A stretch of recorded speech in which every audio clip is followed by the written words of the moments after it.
ജ്യോതി ചൊല്ലാം.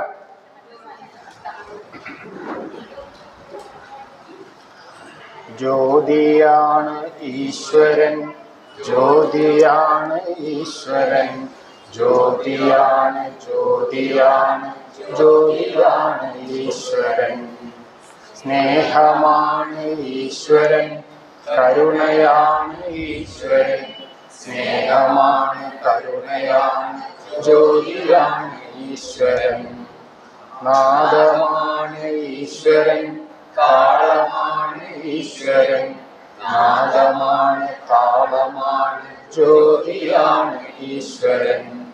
ജ്ഞാനമാണ് ഈശ്വരൻ, ബോധമാണ് ഈശ്വരൻ, ജ്ഞാനമാണ് ബോധമാണ് ജ്യോതിയാണ് ഈശ്വരൻ. ജ്യോതിയാണ് ഈശ്വരൻ, ജ്യോതിയാണ് ഈശ്വരൻ, ജ്യോതിയാണ് ജ്യോതിയാണ് ജ്യോതിയാണ് ഈശ്വരൻ. പ്രാർത്ഥന. കരുണാമയന സ്നേഹസ്വരൂപൻ, ജ്യോതിയായി വിശ്വം വിളങ്ങിടുന്നു. മണ്ണിലും വിണ്ണിലും ബ്രഹ്മാണ്ഡത്തിലും ആത്മപ്രപഞ്ചമായി വാണിടുന്നു. കരുണാമയന സ്നേഹസ്വരൂപൻ, ജ്യോതിയായി വിശ്വം വിളങ്ങിടുന്നു. മണ്ണിലും വിണ്ണിലും ബ്രഹ്മാണ്ഡത്തിലും ആത്മപ്രപഞ്ചമായി വാണിടുന്നു. നാദവും താളവും മേളവുമായെന്നെ നേരായ പാതയിലാക്കേണമേ. ജ്ഞാനവും ബോധവും എന്നിൽ ഉണരുവാൻ ആനന്ദമൂർത്തി കനിയേണമേ.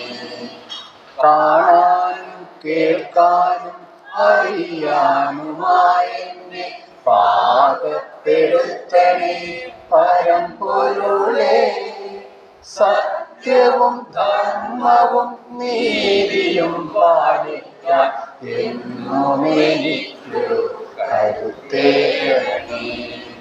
സമ്പത്തും സമയവും പങ്കുവച്ചിടുവാൻ എന്നും എനിക്ക് തുണയാകണേ. എൻ കർമ്മമൊക്കെയും ധർമ്മങ്ങളാകുവാൻ നന്മ വിതയ്ക്കുവാൻ തോന്നേണമേ.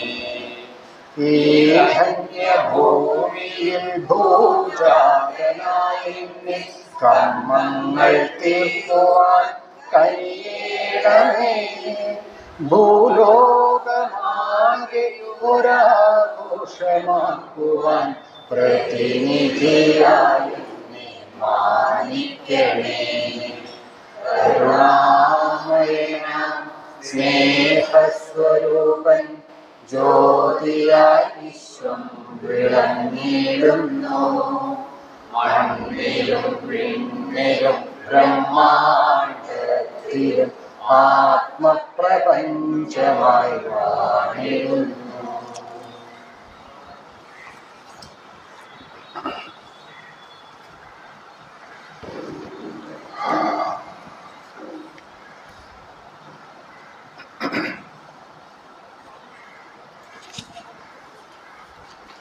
നമ്മുടെ കഴിഞ്ഞ ക്ലാസ്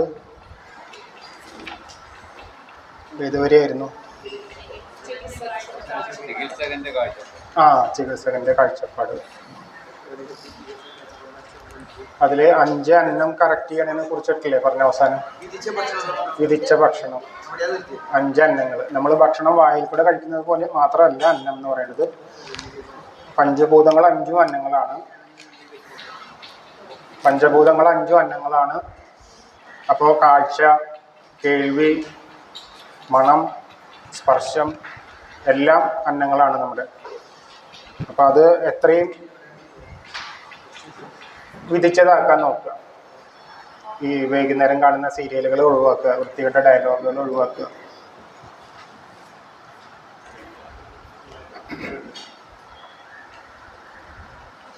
പിന്നെ നമ്മൾ പറഞ്ഞു നമ്മുടെ ഓരോ കോശങ്ങളും ജനിക്കുകയും മരിക്കുകയും ചെയ്യുന്നുണ്ട്, അതൊരു അഡ്വാൻറ്റേജ് ആണെന്ന് പറഞ്ഞു നമ്മൾ അല്ലേ. അത് എന്താണെന്ന് വെച്ചാൽ നമ്മുടെ ശരീരം ഒരു 6 മാസം കൊണ്ട് പുതുക്കി വരുന്നുണ്ട്. പഴയ കോശങ്ങളെല്ലാം നശിച്ചു പോയി പുതിയ കോശങ്ങൾ ഉണ്ടാവുന്നുണ്ട്. അപ്പം അതൊരു അഡ്വാൻറ്റേജ് ആണ്. കാരണം എന്താ വെച്ചാൽ 5 അന്നങ്ങളും കറക്റ്റ് ചെയ്ത് കഴിഞ്ഞാൽ നമുക്ക് പുതുതായി ഉണ്ടാകുന്ന കോശങ്ങളെ വിധിച്ച ഭക്ഷണങ്ങളെ കൊണ്ട് നല്ല കോശങ്ങളാക്കി എടുത്തുകൊണ്ട് വരാൻ പറ്റും. അപ്പോൾ അതായത് പഴയ കോശങ്ങൾ നശിക്കുന്നത്, രോഗമുള്ള കോശങ്ങൾ മാറി പുതിയ കോശങ്ങൾ വരുന്നത്, ആരോഗ്യമുള്ള കോശങ്ങളെ ഉണ്ടാക്കിയെടുക്കാൻ പറ്റും. അപ്പോൾ നമുക്ക് രോഗങ്ങൾ, അതുകൊണ്ടാണ് ഇക്കോളജി പറയുന്നത് ഏത് രോഗത്തിനെയും നമുക്ക് മാറ്റാമെന്നാണ് പറയുക. ദേവസാർ അങ്ങനെ പഠിപ്പിച്ചിട്ടുള്ളത്. കാരണം ഏത് രോഗം, ഇന്ന രോഗമൊന്നുമില്ല, ഏത് രോഗവും മാറ്റാം. കാരണം അതിൻ്റെ അടിസ്ഥാനം ഇതാണ്. കാരണം എല്ലാ കോശങ്ങളും മാറി മാറി വരുന്നതുകൊണ്ട്, ഒരെണ്ണം നശിച്ചു പോയി പുതിയത് വരുന്നത് കൊണ്ട് അന്നങ്ങൾ കറക്റ്റ് ചെയ്താൽ നമുക്ക് ഏത് രോഗങ്ങളെയും മാറ്റാം. പിന്നെ നമ്മൾ ഡിസ്കസ് ചെയ്തത് നമ്മുടെ പോക്ക് എങ്ങോട്ടാണെന്നുള്ളതാണ്. Degenerative diseases നിറഞ്ഞുകൊണ്ടിരിക്കുകയാണ്. ഇപ്പോൾ ഒരു പുതിയൊരു കാര്യം കേട്ടത് എന്താ വെച്ചാൽ, ഇപ്പോൾ ഓട്ടിസ്റ്റിക് ആയിട്ടുള്ള കുട്ടികൾ ഒരുപാട് അധികരിച്ചു കൊണ്ടിരിക്കുകയല്ലേ നമ്മുടെ ഇടയിൽ. ഓട്ടിസ്റ്റിക് ആയിട്ടുള്ളത് കുട്ടികൾ. അപ്പോൾ കുറച്ച് കഴിഞ്ഞാൽ ഒരു 2050 ആയിരിക്കുമ്പോൾ അവരുടെ എണ്ണം കൂടുതലും നമ്മളുടെ എണ്ണം കുറവാകും എന്ന് പറയുന്നത്. കുറേ കഴിയുമ്പോൾ അവർ നോർമൽ ആൾക്കാരും നമ്മളെ പോലുള്ളവർ അബ്നോർമൽ ആൾക്കാരുമായി തീരും. ഇതൊരു ജനറ്റിക് ജമ്പ് നടക്കാൻ വേണ്ടിയിട്ട് പ്രകൃതി സൃഷ്ടിക്കുന്നതാണെന്ന് പറയണത്, ശാസ്ത്രം പറയണത് കേട്ടോ, അല്ലാണ്ട് നമ്മുടെ ഇക്കോളജി പറയുന്നതല്ല. അവർക്ക് നമ്മളെക്കാൾ കൂടുതൽ കഴിവും അറിവും ഉണ്ട് എന്നാണ് പറയണത്. നമ്മൾ പറയുന്നത് പോലെ അവരെ ആക്കിയെടുക്കാൻ പറ്റണില്ല. പക്ഷെ അവർക്ക് അവരുടേതായിട്ടുള്ളൊരു തലമുണ്ട്, അവരുടെ കാഴ്ചപ്പാടുകളുണ്ട്. കുറേ കഴിയുമ്പോൾ അവരായിരിക്കും ശരി, നമ്മൾ തെറ്റാവും. അങ്ങനെ പറയണു. എന്താ ഉണ്ടാവുക എന്നുള്ളത് കണ്ടറിയാം.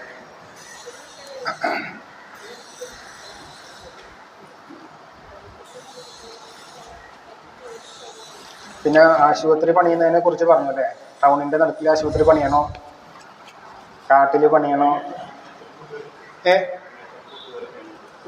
Unnatural food. അത് ഓക്കെ.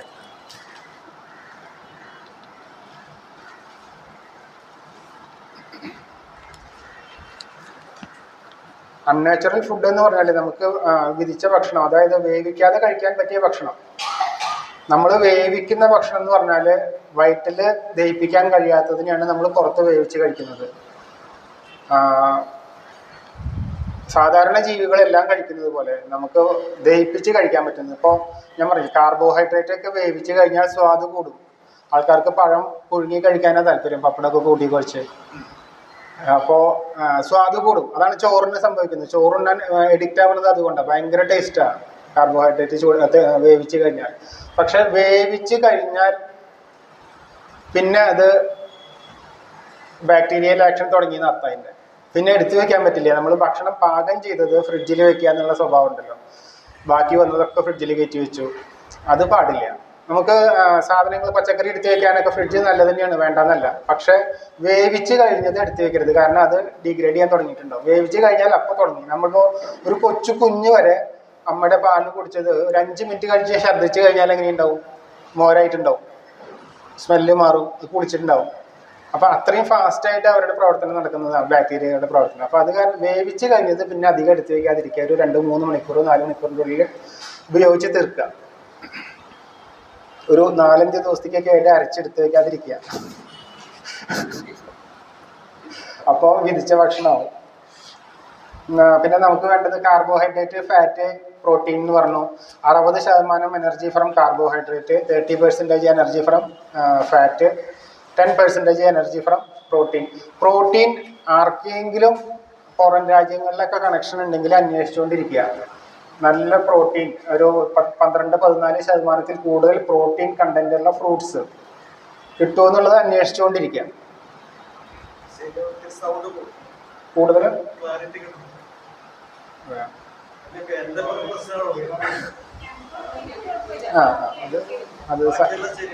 സാറിന്റെ മെഷീൻ വെച്ചിട്ടുള്ള വേണ്ട വേണ്ട വേണ്ട വേണ്ട അത് ബുദ്ധിമുട്ടാവും.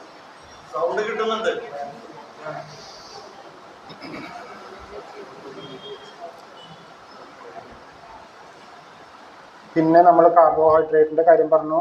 കാർബൺ സൈക്ലിംഗ് ആണ് നമ്മളുടെ ജീവിതം എന്ന് പറഞ്ഞാൽ, മനുഷ്യൻ്റെ ജീവിതം എന്ന് പറഞ്ഞാൽ കാർബൺ വളരെ ഇമ്പോർട്ടൻ്റ് ആണ്. അതുകൊണ്ടാണ് നമ്മൾ 60% എനർജി ഫ്രം കാർബൺ എന്ന് പറയാൻ കാരണം.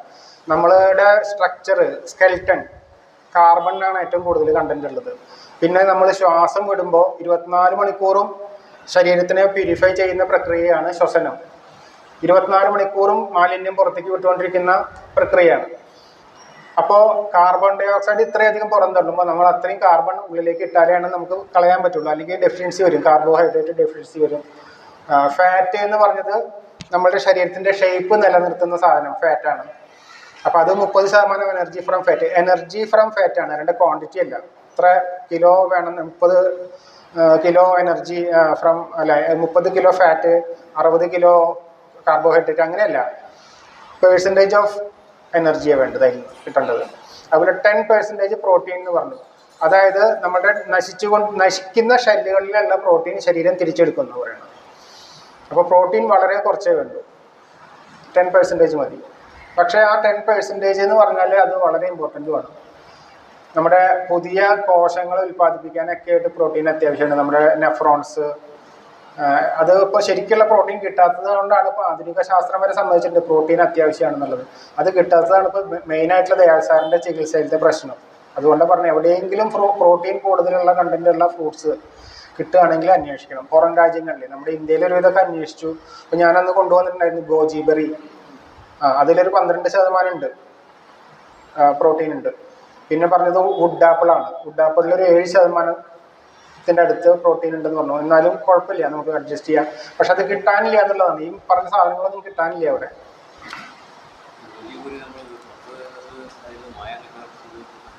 അല്ല, അത് മുളയ്ക്കുന്നുണ്ട്. നമ്മൾ അതിൻ്റെ കുരു കുഴിച്ചിട്ട് മുളച്ചു. ഇത്ര പഴക്കമുള്ളതല്ലേ ഇപ്പോൾ, ഏകദേശം ഇപ്പോൾ അത് പാക്ക് ചെയ്ത ഡേറ്റ് നോക്കി കഴിഞ്ഞാൽ അറിയാം കുറേ പഴക്കമുള്ളത്. പക്ഷെ അത് മുളയ്ക്കുന്നുണ്ട് എന്ന് അതിൻ്റെ അർത്ഥം വലിയ അപകടമില്ല. അത് ഡ്രൈ ഫ്രൂട്ടാണ്, അത് ഡ്രയറിൽ വെച്ച് ഡ്രൈ ചെയ്തിട്ടുള്ളതായി.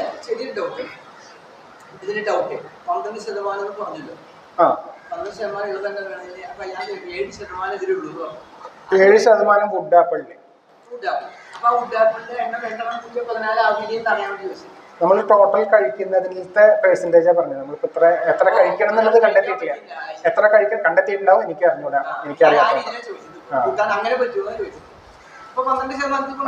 അത് നമ്മൾ അന്വേഷിക്കേണ്ടി വരും. അത് ഏതെങ്കിലും സയന്റിസ്റ്റിന്റെ കയ്യിൽ ചോദിച്ചു എത്ര ക്വാണ്ടിറ്റി കഴിച്ചാലാണ് ഇത്ര പെർസെൻറ്റേജ് ആകുക എന്നുള്ളത്. അതുകൊണ്ടാണ് ഞാനത് എടുത്തെടുത്ത് പറയുന്നത് പെർസെൻറ്റേജ് ആണെന്ന്, കാരണം എനിക്ക് അറിഞ്ഞൂടാ. പിന്നെ കാർബൺ സൈക്കിൾ എന്ന് പറയാൻ കാരണം എന്താണെന്ന് വെച്ചാൽ, നമുക്ക് ചെടികളിൽ നിന്നുള്ള കാർബോഹൈഡ്രേറ്റ് നമ്മൾ സ്വീകരിച്ച് കഴിക്കണം. നമ്മൾ കഴിച്ചു കഴിഞ്ഞാൽ കാർബൺ ഡൈ ഓക്സൈഡ് പുറത്തേക്ക് വിടുകയാണ്. ഈ കാർബൺ ഡൈ ഓക്സൈഡ് സസ്യങ്ങൾ ഉപയോഗിച്ച് അത് നശിച്ച് മണ്ണിൽ അടിഞ്ഞു ചേരുമ്പോൾ ആ ചെടികളിലുള്ള കാർബൺ, സസ്യം എന്താ ചെയ്യുന്നത്, കാർബൺ ഡൈ ഓക്സൈഡ് എടുത്ത് കാർബൺ സൂക്ഷിച്ച് ഓക്സിജനെ പുറത്തേക്ക് വിടും. മനസ്സിലായില്ലേ? കാർബൺ ഡൈ ഓക്സൈഡിലത്തെ കാർബണെ ശരീരത്തിലേക്ക് എടുത്ത് ഓക്സിജൻ പുറത്തേക്ക് വിടും. ഈ കാർബൺ മുഴുവൻ ശേഖരിച്ച് കഴിഞ്ഞാൽ അത് മണ്ണിൽ അലിഞ്ഞു ചേരുകയും ചെയ്യുക. ചെടി മണ്ണിൽ വീണ് പൊടിഞ്ഞു ചേരുമ്പോൾ മണ്ണിൽ ഒരു അതിൻ്റെ കാർബൺ കണ്ടന്റ് മുഴുവൻ. ഈ കാർബൺ കണ്ടന്റ് ഉപയോഗിച്ചിട്ടാണ് അടുത്ത ഒരു ചെടി കായ്ക്കുന്നത്. കാർബോഹൈഡ്രേറ്റ് ഉണ്ടാക്കിയിട്ട് നമുക്ക് തരികയാണ്. അതൊരു സൈക്കിളാണ്. നമ്മൾ കാർബൺ ഡൈ ഓക്സൈഡ് വിടുന്നു, ചെടി സ്വീകരിക്കുന്നു, കാർബൺ ആക്കിയിട്ട് മണ്ണിൽ കൊടുക്കുന്നു, വീണ്ടും സസ്യങ്ങളെടുത്ത് കാർബോഹൈഡ്രേറ്റ് ആക്കിയിട്ട് നമുക്ക് തരുന്നു. ഒരു സർക്കിളാണ് കാർബൺ സൈക്കിൾ. നമ്മുടെ ലൈഫ് എന്ന് പറയുന്നത് കാർബൺ സൈക്കിൾ എന്ന് പറയാൻ കാരണം ഇതാണ്.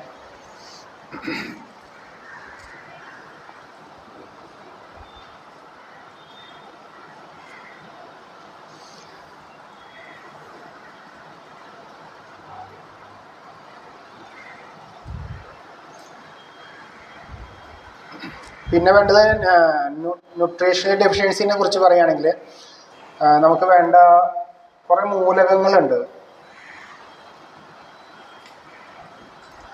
ഇപ്പോൾ മെയിനായിട്ട് നമുക്ക് ഇപ്പോൾ സാധാരണ നമ്മുടെ നാട്ടിൽ കാണുന്ന ഡെഫിഷ്യൻസി എന്ന് പറയുന്നത് അയോഡിൻ ഡെഫിഷ്യൻസിയാണ് ഏറ്റവും കൂടുതലായിട്ട് കാണുന്നത്. അയോഡിൻ ഡെഫിഷ്യൻസി, അയോഡിൻ എന്ന് പറയുന്നത് മൂലം അത് പാർട്സ് പെർ മില്യനെ വേണ്ടു നമുക്ക് ഭക്ഷണത്തിൽ. പാർട്സ് പെർ മില്യൻ എന്ന് പറഞ്ഞാൽ വളരെ മൈന്യൂട്ടായിട്ടുള്ളൂ, ഉള്ളു തന്നെ വേണ്ട, അത്ര കുറച്ചേ വേണ്ടു ഭക്ഷണത്തിൽ.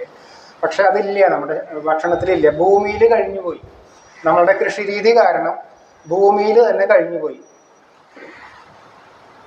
അപ്പോൾ അതിന് ബദലായിട്ട് ഗവൺമെൻറ് നമുക്ക് തന്നിട്ടുള്ളതാണ് അയോഡിൻ കലർന്ന ഉപ്പ്. Iodised salt. അയോഡൈസ്ഡ് സോൾട്ട് ജനിച്ച കാലം തൊട്ട് കഴിച്ച് വരുന്നവർക്ക് വരെ ഇപ്പോഴും തൈറോയിഡ് കംപ്ലൈൻറ്റ് ഉണ്ടാകുന്നുണ്ട്. അപ്പോൾ ആ അയോഡിൻ നമ്മുടെ ശരീരത്തിന് ഒതുങ്ങുന്നതല്ല എന്നുള്ളതല്ലേ അത് കാണിക്കുന്നത്. ഇതിനെക്കുറിച്ചൊരു സ്റ്റഡി ഒരു 5 കൊല്ലം കഴിഞ്ഞോ അല്ലെങ്കിൽ 10 കൊല്ലം കഴിഞ്ഞാൽ അയോഡൈസ്ഡ് സോൾട്ട് ഇംപ്ലിമെൻറ്റ് ചെയ്തിട്ട് എന്താണ് അതിൻ്റെ ഫീഡ്ബാക്ക് അല്ലെങ്കിൽ എന്താണ് അതിൻ്റെ റിസൾട്ട് എന്നുള്ളത് ആരും നോക്കണില്ല.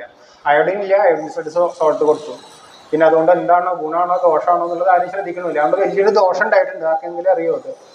അയോഡൈസ്ഡ് സോൾട്ട് തുടങ്ങിയ കാലം തൊട്ടാണ് നമുക്കൊരു പ്രശ്നം വന്നത്. എന്താണെന്ന് വെച്ചാൽ ശരീരത്തിൽ സോഡിയം കുറയുന്ന പ്രശ്നം വന്നത് അപ്പോഴാണ്, അതിന് മുമ്പ് ഉണ്ടായിരുന്നില്ല. ഇതെന്താണെന്ന് വെച്ചാൽ നമുക്ക് സൂട്ടബിൾ അല്ലാത്ത സോഡിയം, അയോഡൈസ്ഡ് കണ്ടന്റ് ആയിട്ടുള്ള സോൾട്ട്, അയോഡിൻ കണ്ടന്റ് ആയിട്ടുള്ള സോൾട്ട് പ്ലസ് നമുക്ക് വേണ്ട ഉപ്പ് എങ്ങനെയാണ് കയ്യിൽ പറ്റാൻ പാടില്ല, എങ്ങനെ മഞ്ഞ് പോലെ വീഴണല്ലേ, അങ്ങനത്തെ ഉപ്പാണ് ഇപ്പോൾ വരുന്നത്. അത്രയും ഭംഗിയുള്ള ഉപ്പ് ഉണ്ടാക്കുമ്പോൾ അതിൽ ഒരുപാട് സാധനങ്ങളെ നമ്മൾ അതിൽ നിന്ന് കളയുന്നുണ്ട്. ആ ഉപ്പിൽ നിന്ന് ഒരുപാട് ശരീരത്തിന് വേണ്ട സാധനങ്ങൾ ഡ്രൈ ആക്കിയിട്ടും മറ്റും കളയുന്നുണ്ട്. അപ്പോൾ നമ്മൾ കഴിക്കുന്ന ഉപ്പ്, ആ സോഡിയം ശരീരത്തിന് വേണ്ടതല്ല. അത് ശരിക്കും പറഞ്ഞാൽ ഇത് സ്വീകരിക്കാൻ കഴിയാത്തൊരു തരം സോഡിയമാണ്. അപ്പോൾ ശരീരം എന്ത് ചെയ്യും? ഇതിനെ ഫുള്ള് കളക്ട് ചെയ്ത് സോഡിയം പുറത്ത് കളയും. മൂത്രം ഒഴിക്കുമ്പോൾ അത് പുറത്ത് പോകും, ഉപ്പ് പോവും ശരീരത്തിൽ നിന്ന്. അത് കളയുമ്പോൾ ഫുൾ സോഡിയം കളയും. നമുക്ക് വേണ്ടത് ആവശ്യത്തിനുള്ള സോഡിയം നിർത്തിയിട്ട് ബാക്കിയല്ല കളയുന്നത്. സോഡിയം ഫുള്ളാണ്ട് റിജക്റ്റ് ചെയ്യും ശരീരം. അപ്പോൾ സോഡിയം ഡെഫിഷ്യൻസി വരുന്നത്. അപ്പോൾ നമ്മളെല്ലാവരും, നമ്മളിപ്പോൾ ഇത് അറിഞ്ഞവരെല്ലാവരും ചെയ്യേണ്ടത് കല്ലുപ്പ്, നമ്മുടെ പഴയ കല്ലുപ്പ് തന്നെ ഉപയോഗിക്കുക. അത് നമ്മുടെ അല്ല, ശരിക്കും മനുഷ്യ ശരീരത്തിന് ഉതകുന്നതല്ല, പക്ഷെ വലിയ ദോഷമില്ല. കല്ലുപ്പ്, ഇന്ദുപ്പല്ല, കല്ലുപ്പ്.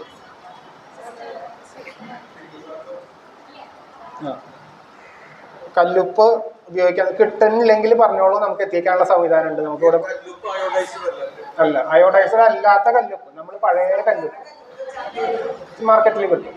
ഞങ്ങളുടെ ഗുരുവായൂരൊക്കെ കടകളിൽ, ചില കടകളിൽ കിട്ടാനുണ്ട്. അപ്പോൾ അത് മേടിക്കുമ്പോൾ ഒരു 5-8 പാക്കറ്റ് ഒരുമിച്ച് മേടിച്ച് കഴിഞ്ഞാൽ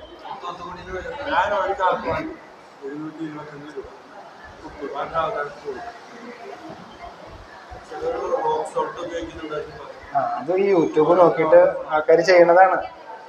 അനുഭവിക്കട്ടെ എന്ന് പറയാൻ പറ്റില്ല. ഇല്ല. അത് റോക്ക് സോൾട്ട്. റോക്ക് എന്ന് പറഞ്ഞാൽ പണ്ട് അഗ്നിപർവ്വതങ്ങൾ പൊട്ടി പുറത്തേക്ക് വന്നിട്ടുള്ള ഇതാണ് ഇപ്പോഴത്തെ പ്രതലം. അതിലെ സോൾട്ടിന്റെ അംശം പല ഭാഗത്തും പല പെർസെൻറ്റേജ് ആയിരിക്കും, ഒരേ ലെവലിൽ നിൽക്കില്ല.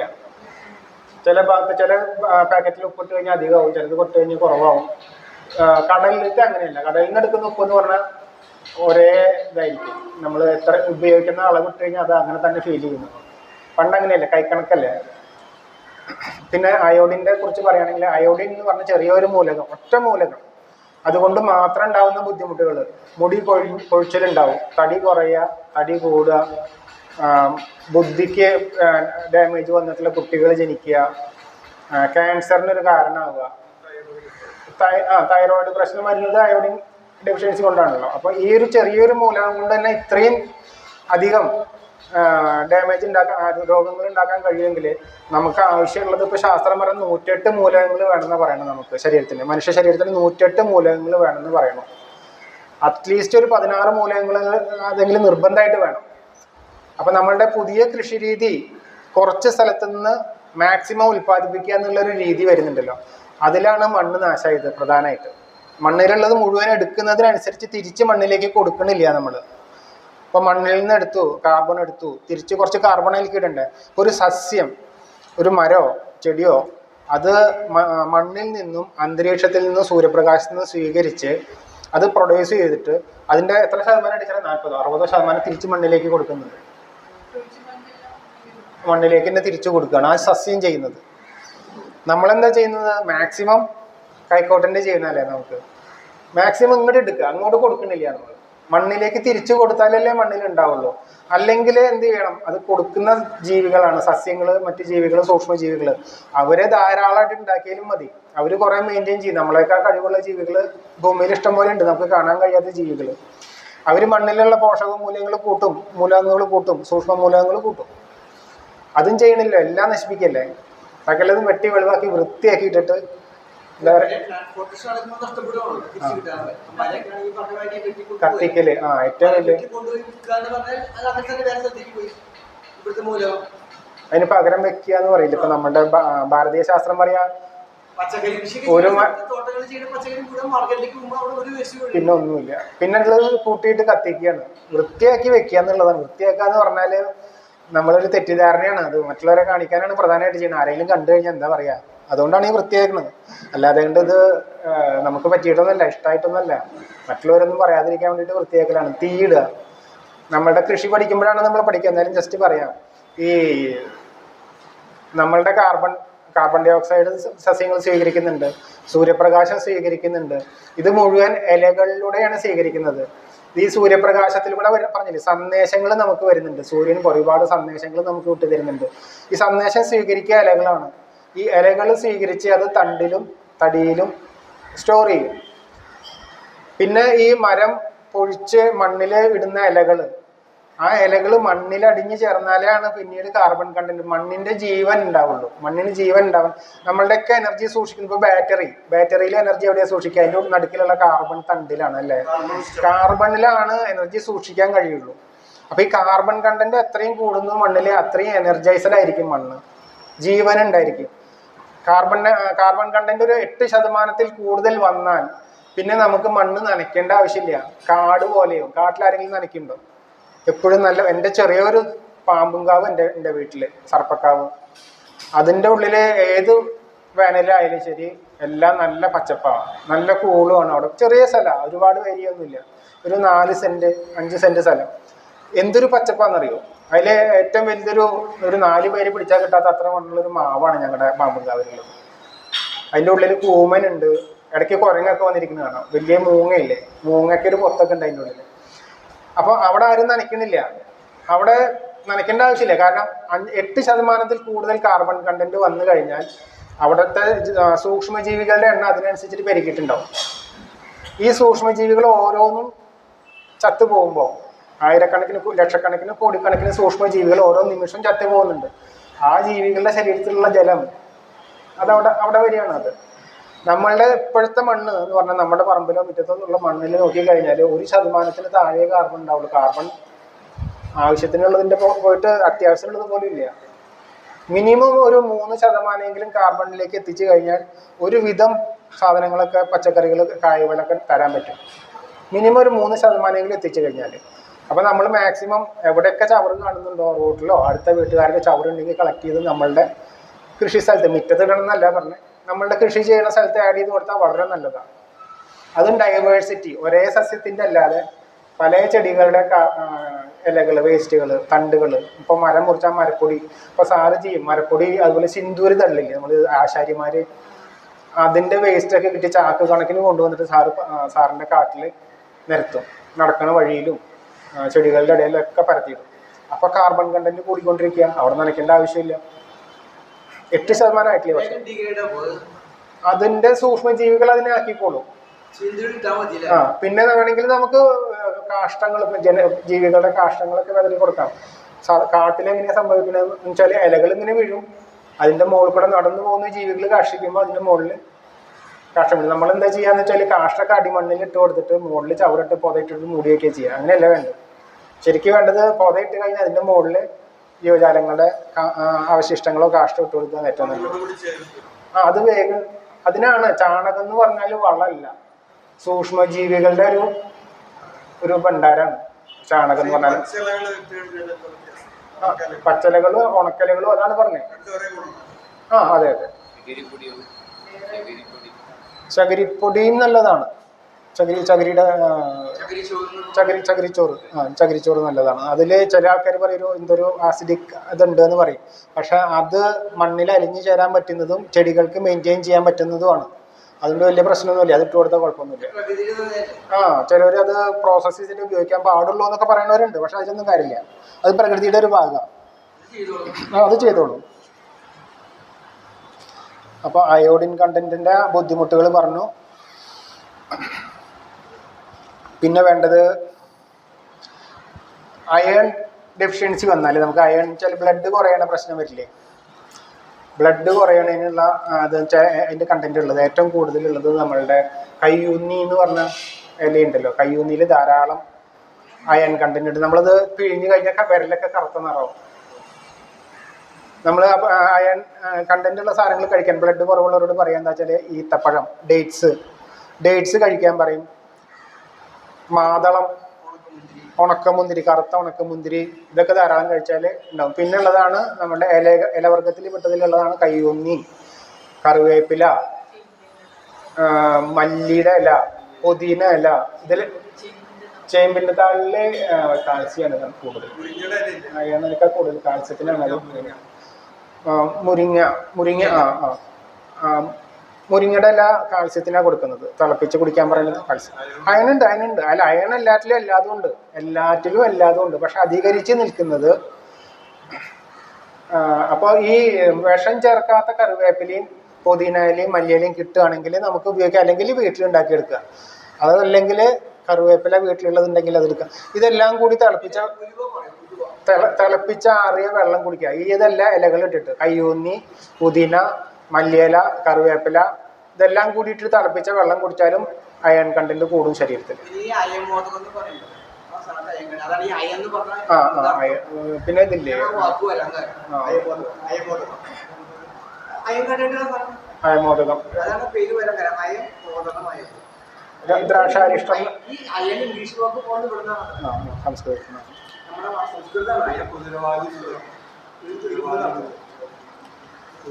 മില്ലറ്റിലുണ്ട്.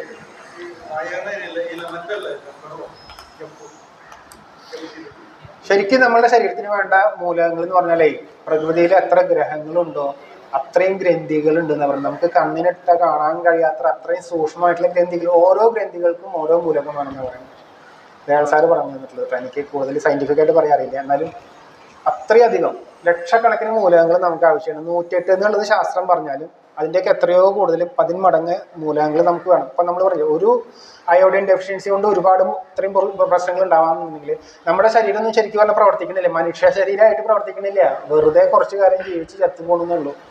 ശരിക്കും പ്രവർത്തനക്ഷമമാവണമെങ്കിൽ അതിന് വേണ്ട മൂലകങ്ങൾ കൊടുക്കണമെങ്കിൽ നമ്മൾ കൃഷി പഠിക്കുമ്പോൾ മനസ്സിലാവും. കടല് കൃഷിസ്ഥലത്തേക്ക് കൊണ്ടുവരിക എന്ന് പറയും സാറ്. കടലിനെ കൊണ്ടുവരിക കൃഷിസ്ഥലത്ത്, നാടിനെ കൃഷിസ്ഥലത്ത് കൊണ്ടുവരിക, കാടിനെ കൃഷിസ്ഥലത്ത് കൊണ്ടുവരിക. അത് നമ്മൾ കൃഷിയിൽ പഠിക്കും. എന്നാലും പറയാണ് കടൽ വെള്ളത്തില് എല്ലാ മൂലകങ്ങളും ഉണ്ട്. കടൽ ജലത്തില് ഇതെല്ലാം ഒഴുകിപ്പോയി ചെന്ന് ചേർന്നിട്ടുള്ളത് കടലിലാണ്. അപ്പൊ കടലിലെ എല്ലാ മൂലകങ്ങളും ഉണ്ട്. ആ കടൽ വെള്ളം നമ്മൾ കൃഷിയിൽ ഉപയോഗിച്ചു കഴിഞ്ഞാൽ നമ്മളുടെ സസ്യത്തിലേക്ക് അത് വരും. സസ്യം വലിച്ചെടുക്കുമല്ലോ മൂലകങ്ങൾ. ഇപ്പോൾ ഒരു തക്കാളി ഉണ്ടാക്കുകയാണെങ്കിൽ അല്ലെങ്കിൽ ഒരു വെണ്ടയ്ക്ക ഉണ്ടാക്കുകയാണെങ്കിൽ നമ്മൾ കടൽ വെള്ളം 1 ലിറ്റർ വെള്ളം 30 ലിറ്റർ സാധാരണ വെള്ളത്തിൽ 1 ലിറ്റർ കടൽ വെള്ളം 30 ലിറ്റർ ഫ്രഷ് വാട്ടറിലും ഡയല്യൂട്ട് ചെയ്തിട്ട് ചെടികൾക്ക് കൊടുക്കുക. ആഴ്ചയിലൊരിക്കൽ 30 ലിറ്റർ വെള്ളത്തിൽ 1 ലിറ്റർ കടൽ വെള്ളം ഡയല്യൂട്ട് ചെയ്ത് സസ്യങ്ങൾക്ക് കൊടുക്കുക ആഴ്ചയിലൊരിക്കൽ. അപ്പോൾ അത് സസ്യങ്ങൾക്ക് കിട്ടും, ആ മൂലകങ്ങൾ കിട്ടും. ഈ മൂലകങ്ങൾ ശരിക്കും വരുന്നത് എവിടെ നിന്നാണെന്നറിയോ? ഒരു 3/2 ഭാഗവും ജലത്തിൽ, കടലാണല്ലോ, വെള്ളമാണ് ഭൂമിയുടെ. ഒരുപാട് വാൽ നക്ഷത്രങ്ങൾ കണ്ടിട്ടില്ലേ നമ്മൾ ഇങ്ങനെ വന്നുകൊണ്ട് വീടുകൊണ്ടിരിക്കുന്നതും, അത് മുഴുവൻ കൊണ്ടുവരുന്നത് ഒരുപാട് മൂലകങ്ങളാണ്. ശരിക്കും ഭൂമിക്ക് വേണ്ട മൂലകങ്ങൾ കൊണ്ടുവന്ന് തരുന്നുണ്ട്, പ്രകൃതിയിൽ നിന്ന് തന്നെ കിട്ടുന്നുണ്ട്. ഇത് വന്ന് വീഴുക കടലിലാണ്. പല രീതിയിൽ വരുന്നുണ്ട്. എനിക്ക് അറിഞ്ഞൂടാ ശരിക്കും എനിക്ക് കിട്ടും.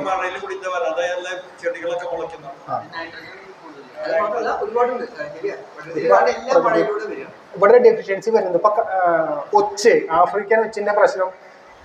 സാറിന്റെ കാട്ടിലേക്ക് പോയപ്പോ കാട് 1 ഏക്കറുണ്ട്, പിന്നെ ഒരു 1/2 ഏക്കറ നമുക്ക് പച്ചക്കറി കാട് പോലെ ഉണ്ടാക്കിയിട്ടുണ്ട്. ചേമ്പ്, ചേന, ഭക്ഷണം വിളയുന്ന കാട് എന്നിട്ട് ഉണ്ടാക്കിയിട്ടുണ്ട് സാറ്. ഈ ഭക്ഷണം വിളയുന്ന സെക്ഷനിൽ ഫുള്ള് ഒച്ച്, ഇത്ര വലിപ്പമുണ്ട് ഓരോ ഒച്ച്. ഒരു വാഴ ഫുള്ള് ഒച്ച കൊണ്ടുള്ളൊരു വാഴ, അത്ര അധികം ഒച്ച്. പക്ഷെ ആ ഏരിയ കഴിഞ്ഞ് 1 ഏക്കർ കാടുണ്ടല്ലോ, അവിടെ ഒരൊറ്റ എണ്ണില്ല. അപ്പൊ നമ്മളുടെ നാട്ടില് നമ്മൾ കൃഷി സ്ഥലത്തോ നാട്ടിൽ പുറത്തോ ഉള്ള പ്രശ്നം മനസ്സിലായില്ലേ? ശരിക്കുള്ള നാച്ചുറലായിട്ടുള്ള സ്ഥലത്ത് ഒച്ചില്ല, ആ ഭാഗത്ത് ഒച്ചുണ്ട് ധാരാളം. അത് മണ്ണില് കാൽസ്യം ഡെഫിഷ്യൻസി വരുമ്പോഴാണ് ഈ ഷെൽ ജീവികൾ അവിടെ വരുന്നത്. അപ്പൊ നമ്മളവിടെ കക്കപ്പൊടി ഇട്ട് കൊടുത്താല് ഈ ഡെഫിഷ്യൻസി നികത്തി കഴിഞ്ഞാൽ പിന്നെ അവരുടെ ആവശ്യമില്ല. പിന്നെ അവരെ തിന്നുന്ന ജീവികളുണ്ട്, പെയിൻ സ്ട്രോക്ക് എന്നൊക്കെ പറയുന്നത് കൊക്കിന്റെ വർഗത്തിൽപ്പെട്ട ചെമ്പോത്ത്, ഇങ്ങനെയുള്ള ജീവികൾ തന്നെ തിന്നുന്നവരുണ്ട്. അപ്പോൾ അവർ വന്ന് നമ്മൾ മരുന്നടിക്കാണ്ടിരിക്കുകയാണെങ്കിൽ, ഇതിനെ കൊല്ലാൻ ശ്രമിക്കാതിരിക്കുകയാണെങ്കിൽ ഇങ്ങനെയുള്ള ജീവികൾ അവിടെ വരും, ബാലൻസ് ചെയ്തോളും. പിന്നെ കാൽസ്യം ഇട്ട് കൊടുത്താൽ മതി, ഒച്ചിൻ്റെ ശല്യം വളരെയധികം കുറയണതായിട്ട് കണ്ടിട്ടുണ്ട്. സാറ് ശ്രമിച്ചത്, അത് പരീക്ഷിച്ചതാണ് കാട്ടിൽ. എല്ലാവരും വീട്ടിൽ പോകാനല്ലേ പറയും, സാറ് കാറെ കാട്ടിൽ പോകാന്ന് പറയും. സാറിൻ്റെ വീട്ടിൽ പോകാന്നല്ല പറയാം.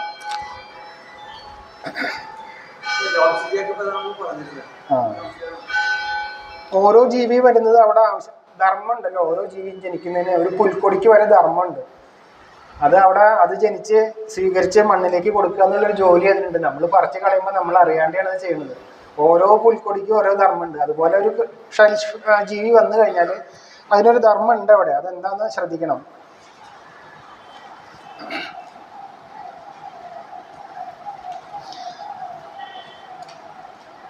പിന്നെ ഒരേ സ്ഥലത്ത് കൃഷി ചെയ്ത് കൂടുതൽ വിളവുണ്ടാക്കിയത് കൊണ്ട് മണ്ണിലെ മൂലകങ്ങൾ നഷ്ടപ്പെട്ടു. പ്ലസ് നമ്മൾ രാസവളവും കീടനാശിനിയും ഉപയോഗിച്ചതുകൊണ്ടും കുറേ ഡാമേജ് ഉണ്ടായിട്ടുണ്ട്. മണ്ണ് നാശമായിട്ടുണ്ട്. മണ്ണിലുള്ള സൂക്ഷ്മജീവികളും നശിച്ചുപോയി. ഇതൊക്കെ മാനേജ് ചെയ്യാൻ പറ്റുന്ന കുറേ ആൾക്കാരുണ്ട് മണ്ണിൽ, പക്ഷെ അവർ നശിച്ചുപോയി.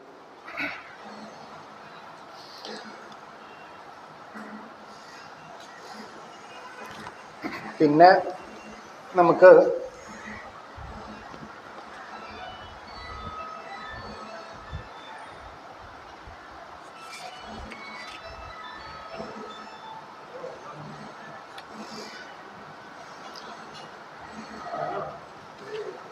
ഡീജനറേഷനിലേക്കാണ് നമ്മുടെ പോക്ക് എന്ന് പറഞ്ഞു.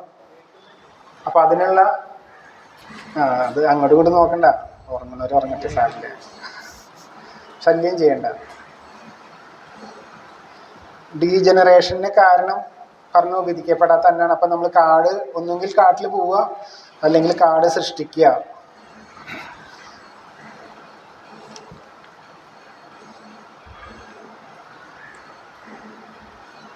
ഈ 5 അന്നങ്ങളും സൃഷ്ടിച്ച് നമ്മൾ ഡിവൈൻ ഹ്യൂമൻ ബീങ് ആവുമെന്ന് പറഞ്ഞല്ലോ. അതായത് 5 അന്നങ്ങൾ കറക്റ്റ് ചെയ്താൽ നമ്മുടെ അന്നം കറക്റ്റ് ആയി, അപ്പോൾ ബോഡി ഡിവൈൻ ആവും. നമ്മുടെ ഈ വേസ്റ്റ് ഉണ്ടാവില്ല ശരീരത്തിൽ. അപ്പോൾ പിന്നെ നമുക്ക് എക്സസൈസിൻ്റെ ആവശ്യമില്ല. 5 അന്നങ്ങൾ കറക്റ്റ് ചെയ്ത് കഴിഞ്ഞാൽ പിന്നെ നമുക്ക് എക്സസൈസിൻ്റെ ആവശ്യമില്ല. വൈകുന്നേരം നടക്കുക അല്ലെങ്കിൽ വ്യായാമം ചെയ്യുക, അതിൻ്റെ ആവശ്യമില്ല. നമ്മുടെ എക്സസൈസും വേണ്ട, വേറെ ഒരു വ്യായാമവും വേണ്ട, യോഗയും വേണ്ട, ഒന്നും വേണ്ട. അന്നങ്ങൾ കറക്റ്റ് ചെയ്താൽ. ഇപ്പോൾ ഈ അന്നങ്ങൾ കറക്റ്റ് അല്ലാത്തത് കൊണ്ടുണ്ടാകുന്ന മാലിന്യം ശരീരത്തിൽ അടിഞ്ഞു കൂടുന്നതുകൊണ്ടാണ് നമുക്ക് എക്സസൈസ് ചെയ്യേണ്ടി വരുന്നത്. അപ്പോൾ ഇത് ശരീരം പ്യൂരിഫൈ ചെയ്ത് കഴിഞ്ഞാൽ ശരീരം, അന്നം കറക്റ്റ് ചെയ്ത് കഴിഞ്ഞാൽ ശരീരം പ്യൂരിഫൈഡ് ആയി. അന്നം കറക്റ്റ് ചെയ്ത് കഴിഞ്ഞാൽ മനസ്സ്, അന്നമയ കോശമാണ് മനോമയ കോശം എന്ന് പറയാം. അപ്പോൾ അന്നം കറക്റ്റ് ചെയ്ത് കഴിഞ്ഞാൽ മനസ്സ് ഡിവൈനായി, ശരീരം ഡിവൈനായി. ആത്മാവ് ഓൾറെഡി ഡിവൈനാണ്. അപ്പോൾ അന്നം കറക്റ്റ് ചെയ്ത് നമ്മൾ ഡിവൈനായില്ലേ. നമ്മളുടെ ഫിസിക്കൽ ബോഡി ഡിവൈനാവും, സ്പിരിച്വൽ ബോഡി സൂക്ഷ്മ ശരീരം ഡിവൈനാവും, ആത്മശരീരം ഓൾറെഡി ഡിവൈനാണ്. അപ്പോൾ നമ്മൾ ഡിവൈനായി. അപ്പോൾ നമ്മൾ ഡിവൈൻ ആവണ്ടേ, അന്നം കറക്റ്റ് ചെയ്യണ്ടേ. ഈ പരിശുദ്ധൻ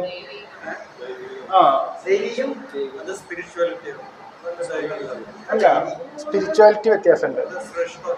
ശ്രേഷ്ഠനുമല്ല. നമ്മള്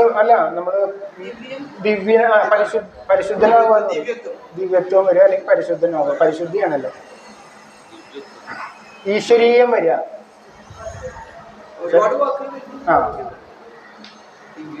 അപ്പോ അങ്ങനെ നമുക്ക് ഡിവൈൻ, നമ്മളിപ്പോ ഒരു 4 കൂടിയ കവലയിൽ നിൽക്കുകയാണ്. അതായത് നമുക്ക് 4 വഴികളുണ്ട് പോകാൻ, 4 ഭാഗത്തേക്കും പോവാം. നമുക്ക് സ്വാതന്ത്ര്യമുണ്ട്. അപ്പൊ നമ്മൾ സ്വീകരിക്കേണ്ട വഴി ഏതാണെന്ന് നമ്മൾ തീരുമാനിക്കണം. സാറ് കഴിഞ്ഞ ക്ലാസ്സിൽ പറഞ്ഞില്ലേ, 2 നില കെട്ടിടത്തിന്റെ മുകളിൽ ചാടിയാൽ കൈയും കാലും ഒടിയും. അത് ഭൂമിയുടെ ഗുരുത്വാകർഷണം കൊണ്ടാണ് സംഭവിക്കുന്നത്. അത് നമുക്ക് എതിർക്കാൻ പറ്റില്ല, നമുക്കൊന്നും മാറ്റാൻ പറ്റില്ല. പിന്നെ നമുക്ക് എന്ത് ചെയ്യാൻ പറ്റും? നമ്മളുടെ ഡിസിഷൻ മാറ്റാം, നമുക്ക് തീരുമാനം എടുക്കാം.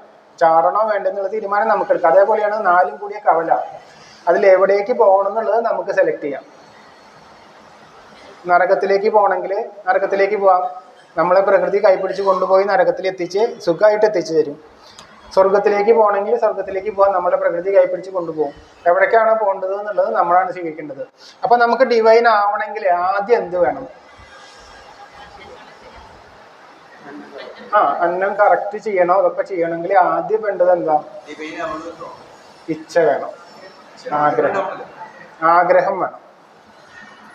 ആഗ്രഹം ആദ്യം നമ്മളൊരു വീട് പണിയുമ്പോൾ ആദ്യം മനസ്സിലൊരു ആഗ്രഹമല്ലേ, വീട് പണിയണം എന്നുള്ളൊരു ആഗ്രഹം മനസ്സിലല്ലേ ആദ്യം പണിയുക. ഇച്ഛ വേണം. അങ്ങനെയാണ് നമ്മുടെ പ്രകൃതി ഉണ്ടായത് തന്നെ ഇച്ഛയിൽ കൂടിയാണ്. പാറയ്ക്ക് ഒരു ഇച്ഛ ഉണ്ടായി, മണലാവണം, എനിക്ക് മൺതരി ആവണം എന്നൊരു ഇച്ഛ ഉണ്ടായി പാറക്കല്ലിന്. അപ്പൊ അതിനെ ആരൊക്കെ സഹായിച്ചു എന്നറിയോ? മഞ്ഞും മഴയും കാറ്റും വെയിലും സഹായിച്ചു. പാറക്കല്ല് പൊടിഞ്ഞ് മണലായി. മണൽത്തരിക്ക് ഒരു ഇച്ഛയുണ്ടായി, ഒരു പുൽക്കൊടി ആവണം, ചെറിയൊരു പുല്ലായി ജനിക്കണം എന്നൊരാഗ്രഹം. അപ്പോൾ വീണ്ടും മഞ്ഞും മഴയും കാറ്റും വെയിലും സഹായിച്ചു, മണൽത്തരിയിൽ പുൽക്കൊടി ജനിച്ചു. പുൽക്കൊടിക്കൊരു ഇച്ഛയുണ്ടായി, മരം ആവണം. അപ്പോൾ വീണ്ടും മഞ്ഞും മഴയും കാറ്റും വെയിലും കൂടെ നിന്ന് പുൽക്കൊടിനെ എവല്യൂട്ട് ചെയ്ത് മരമാക്കി മാറ്റി. മരത്തിനൊരു ഇച്ഛയുണ്ടായി, മൃഗമാവണം, ഓടി നടക്കണം. ഇതിങ്ങനെ നിൽക്കല്ലേ വടി പോലെ ഒരു സ്ഥലത്ത് തന്നെ, ഓടി നടക്കണം, പറക്കണം. അപ്പോൾ എവല്യൂട്ട് ചെയ്ത് പ്രാണികൾ വന്നു. ഈ ജീവജാലങ്ങൾക്ക് വേറൊരു ഇച്ഛയുണ്ടായി, അവസാനം മനുഷ്യനാവണം എന്നൊരു ഇച്ഛയുണ്ടായി. മൃഗങ്ങൾക്കൊരു ഇച്ഛയുണ്ടായി, മനുഷ്യനാവണം. അപ്പോൾ വീണ്ടും മഞ്ഞും മഴയും കാറ്റും വെയിലും സഹായിച്ചു, എവല്യൂട്ട് ചെയ്ത് മനുഷ്യജീവികളുണ്ടായി. ഇനി മനുഷ്യന് ഇച്ഛ വേണ്ടേ? മനുഷ്യൻ ഇവിടെ അവസാനിക്കണില്ലല്ലോ, എവല്യൂഷൻ അവസാനിക്കണില്ല. അപ്പൊ നമുക്കൊരു ഇച്ഛ വേണ്ടേ? ഡിവൈൻ ആവണം എന്നുള്ളൊരു ഇച്ഛ നമുക്ക് വേണം.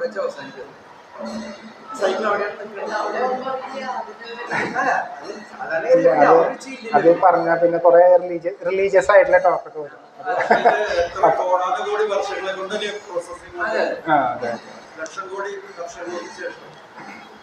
എന്തായാലും അടുത്ത എവല്യൂഷൻ എന്ന് പറയുന്നത് ഡിവൈനാണ്. പിന്നാക്കം പോവാൻ നമുക്ക് കഴിയില്ല, തിരിച്ചു പോകാൻ കഴിയില്ല. നമുക്ക് ഒരു പുഴ പോലെയാണ് നമ്മുടെ ലൈഫ് എന്ന് പറഞ്ഞു. കഴിഞ്ഞ ക്ലാസ്സിൽ ഞാൻ പറഞ്ഞില്ലേ, നമ്മൾ ഒഴുകിക്കൊണ്ടിരിക്കണം, സ്വീകരിക്കണം, കൊടുക്കണം, സ്വീകരിക്കണം, കൊടുക്കണം. അതെന്തായാലും അറിവായാലും എല്ലാം ഒഴുകിക്കൊണ്ടിരുന്നാലേ ക്ലിയർ ആയി നിൽക്കുള്ളൂ, പ്യൂരിഫൈഡ് ആയിട്ടിരിക്കുള്ളൂ. അല്ലെങ്കിൽ മാലിന്യം വന്ന് കഴിഞ്ഞ ക്ലാസ്സിൽ ഞാൻ പറഞ്ഞില്ലേ, പുഴ പോലെ ആയിരിക്കണം നമ്മളുടെ. അത് ദൈവത്തിന്റെ സ്നേഹമായാലും അറിവായാലും എല്ലാം അന്വേഷിച്ച് കണ്ടുപിടിക്കുക, മറ്റുള്ളവർക്ക് കൊടുക്കുക. നമ്മളുടെ മനസ്സിൽ വെച്ചുകൊണ്ടിരുന്നാൽ പുതുതായി നിറയാനുള്ള സ്ഥലം ഉണ്ടാവില്ല, ഡിലീറ്റ് ചെയ്യാൻ പറ്റില്ല. കൊടുത്ത് കോപ്പി പേസ്റ്റ് കാലിയാക്കി വെച്ചതോറും നമുക്ക് അറിവ് വന്നുകൊണ്ടിരിക്കും. അപ്പൊ ദേവസാർ അങ്ങനെയാണ്, മറ്റുള്ളവർക്ക് മാക്സിമം കൊടുക്കുകയാണ്. ആൾക്കാർ പറഞ്ഞില്ലേ, വെച്ചാൽ മരിക്കുന്നതിൻ്റെ തലേ ദിവസം വരെ കൊടുക്കില്ല. മരിക്കണമെന്ന് ചിലപ്പോൾ കൊടുക്കാനും പറ്റിയെന്ന് വരില്ല അറിവ്. ചില ഒറ്റമൂലികൾ പ്രയോഗിക്കുന്ന ആൾക്കാരുണ്ട്, ഊതി കളയാന്നൊക്കെ പറഞ്ഞിട്ട് ചില ആൾക്കാരുണ്ടല്ലോ. അത് പറഞ്ഞു കൊടുത്താൽ നഷ്ടപ്പെടുത്തുക. അതാരാ പറഞ്ഞു കൊടുത്തെന്ന് അറിയില്ല.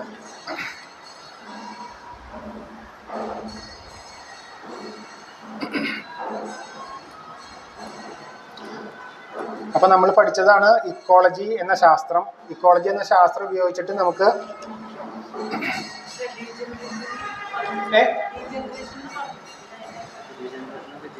ഡീജനറേഷനെ കുറിച്ച് പറഞ്ഞിട്ടാണ് നമ്മൾ പറയുന്നത് ഡിവൈനിലേക്ക് പോകേണ്ടതിലേക്ക് എത്തിയത്. 5 അന്നങ്ങളും കറക്റ്റ് ചെയ്ത് ഡീജനറേഷൻ അതിജീവിക്കുക എന്നുള്ളത്. ഡീജനറേഷന് ചികിത്സയില്ല, മരുന്നില്ല. റീജനറേഷനെ അവിടെ നടക്കുള്ളൂ. ഡീജനറേഷൻ്റെ മരുന്ന് എന്ന് പറയുന്നത് റീജനറേഷനാണ്. അതിനാണ് പറഞ്ഞത് 5 അന്നങ്ങളും കറക്റ്റ് ചെയ്യുക എന്ന് പറഞ്ഞത്. Regeneration.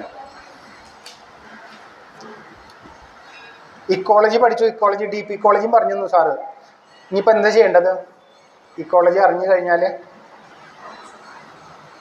Take ecology as a tool in our hand. Take ecology as a tool in our hand. Work with the tool. Take എഴുതിയിട്ടുണ്ട് അല്ലേ? Okay. Work with the tool in food, health and education. Then we will become a tool in hands of Almighty. ദൈവത്തിൻ്റെ കയ്യിലൊരു ടൂളായിരിക്കും നമ്മൾ.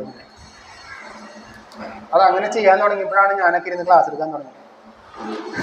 അതുകൊണ്ട് ഞാൻ work ചെയ്തിട്ടല്ല, ഞാൻ അവിടെ class എടുക്കണം, അറേഞ്ച് ചെയ്യണം എന്നൊന്നും വിചാരിച്ചിട്ടില്ല. ഓട്ടോമാറ്റിക്കായിട്ട് സംഭവിച്ചത്. അതാണ് അത്രയും കൂളായിട്ട് ഇരുന്ന് വിളിച്ച് പറയുന്നത്.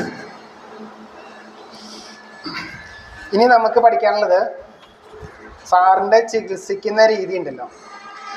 ഇതൊരു ചികിത്സാ ശാസ്ത്രമായിട്ട് ഡിസൈൻ ചെയ്യുക നമ്മൾ. ഇപ്പം നമ്മൾ പഠിച്ച ഇക്കോളജി കുറേ കാര്യങ്ങൾ ആരോഗ്യത്തിനെ കുറിച്ച് കുറേ കാര്യങ്ങൾ ഡിസ്കസ് ചെയ്തു നമ്മൾ. ഇനി അതിനെ ഒരു ചികിത്സാ രീതിയായിട്ട് ഡിസൈൻ ചെയ്യാം. അതിനാണ് ഞാൻ ആ പേപ്പർ തന്നത്.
ഇതാരെങ്കിലും വെച്ചുള്ളതാണോ?